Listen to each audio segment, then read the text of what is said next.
Всем доброе утро, друзья! Вот такая у нас сегодня погодка в Крыму. 24 градуса.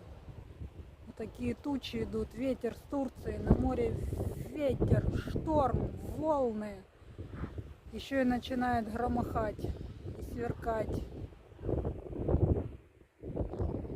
Короче, кошмар. А на улице, представляете, 24 градуса. 24 тепла. А ветер сносит.